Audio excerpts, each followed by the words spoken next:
After years of misery and struggles, suddenly everyone has Barcelona on their mouths. Who will win La Liga? Okay, Barcelona. Look, I would also say Barcelona. Everyone wants to Barcelona to win. I'm the only one who said Barcelona would win Yes, La Liga. that's what I think. I think the Barcelona is favorite, and I think Yes. Barcelona is going to be the one who wins that. Along with this sudden burst of hype about this Barcelona team, everyone is also impressed by the attacking nature of Hansi Flick's tactics. And the numbers speak for themselves. 132 goals in 44 games in all competitions, which, as fate would have it, makes exactly 3 goals per game in 2024-25. But here's the biggest paradox of all. When I say here and now, despite conceding a remarkable number of goals, it's actually the defensive strategy that makes Barcelona so dangerous. In fact, it's so important that it could be described as the key to Barca's fortunes. But how does this happen? Let's find out.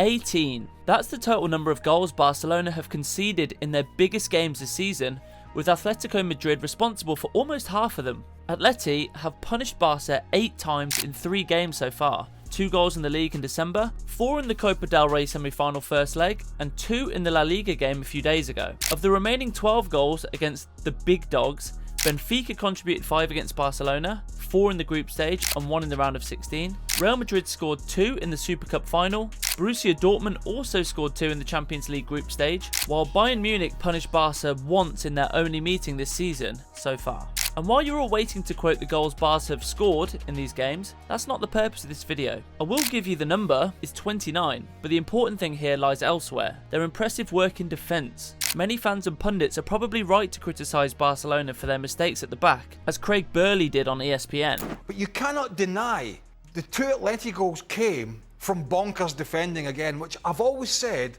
could be the thing between now and the end of the season that catches them out. There's still some major deficiencies within this team, and they're not at the front end of the field, they're at the other end.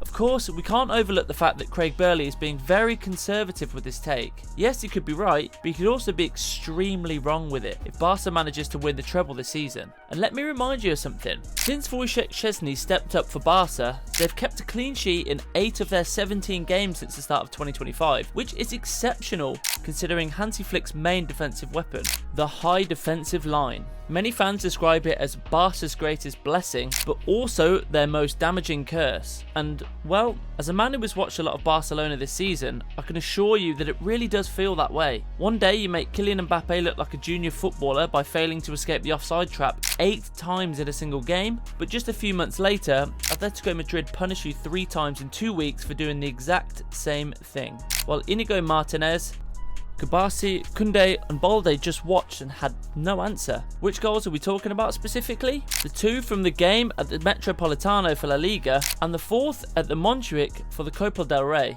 Yes, it could really be said that Diego Simeone is actually the coach who did the best in dealing with Hansi Flick's high defensive line so far. Carlo Ancelotti failed twice, Vincent Kompany was in shambles, Benfica's Bruno Lage came close but still had a long way to go. So, what Simeone has realised after analysing Barca's high line is that when one of his creative attacking players, Griezmann or Samuel Lino in most cases, finds himself in a situation where he can play a long ball to either Alvarez or Sola to go one-on-one with the goalkeeper, he doesn't have to rush the pass. He should remain calm and intelligent, holding the ball and passing it back. And that is exactly what Griezmann did in Atletico's second goal against Barca at the Metropolitano. At the start of the attack, he had the chance to pass directly to Sola, but realised he was already offside. So he kept the ball, played it back to Gallagher, the Englishman returned it, and Griezmann passed it to Pablo Barrios, who used his incredible passing range to play the ball over the defence to Gallagher, who was already completely unmarked. I tell you this because it's the biggest downfall of high defences. If a team knows how to punish you with patience and efficiency, they'll do it without thinking twice. And while Barca remain the offside kings this season, they have caught opponents offside a staggering 140 times according to Opta. It's still a dangerous weapon. The important thing is to use it to your advantage, not the other way around. And well, to get back to where we all started,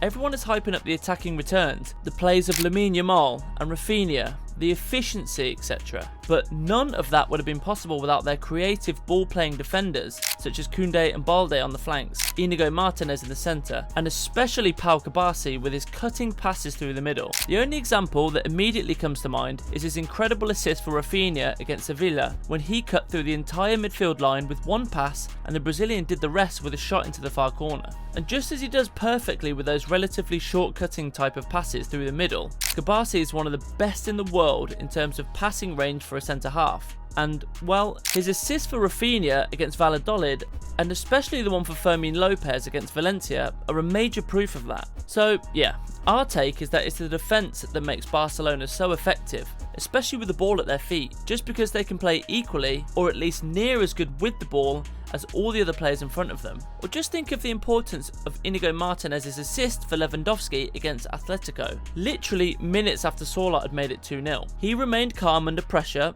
feinting both Griezmann and Rodrigo de Paul before finding Lewandowski with a brilliant pass and realistically creating a chance out of nowhere. With all my huge respect for Ronald Araujo, I don't see him creating a chance like that in a crucial moment. Of course, he has other qualities and excels in a low block, as we saw for 70 minutes against Benfica in the first leg. He was exceptional and invaluable in keeping the clean sheet in Lisbon, but against the big teams where Barcelona simply dominate the game, the duo of Cubarsi and Inigo Martinez will and should remain untouchable.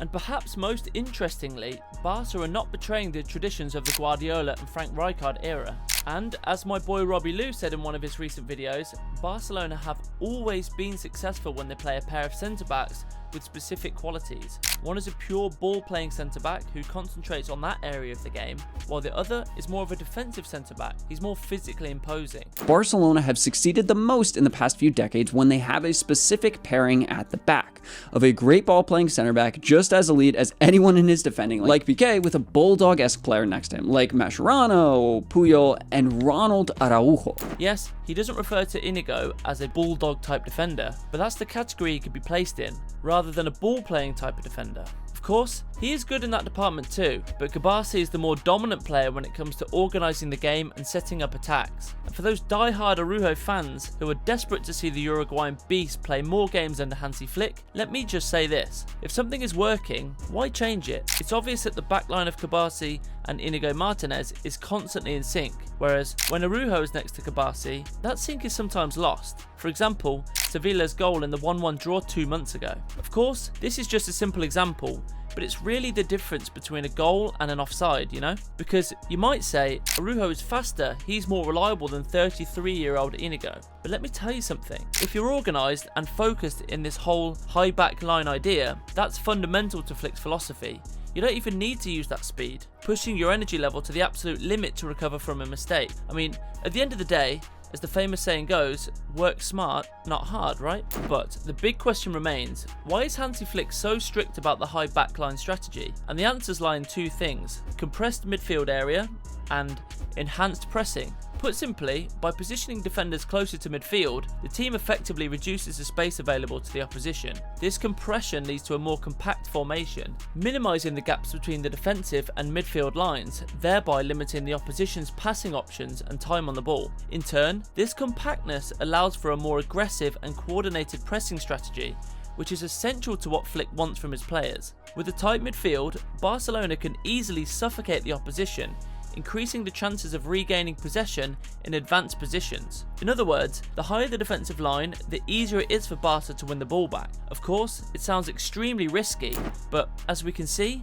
the pros outweigh the cons. First place in La Liga, a place in the quarter-finals of the Champions League, big favourites to win it this year, a place in the semi-finals of the Copa del Rey, and, most importantly, a 16-game unbeaten run in 2025. So, now it's time for you to say, how do you see Barca performing from now until the end of the season? Are they capable of qualifying for the Champions League final? Or are you seeing them knocked out by either Dortmund, Bayern Munich or Inter? Let us know in the comments. Also, if you enjoyed this one, don't hesitate to subscribe to the channel. And check out our last upload, why fans should stop comparing players based on stats alone. Trust me, you'll love it. I'll see you in the next one.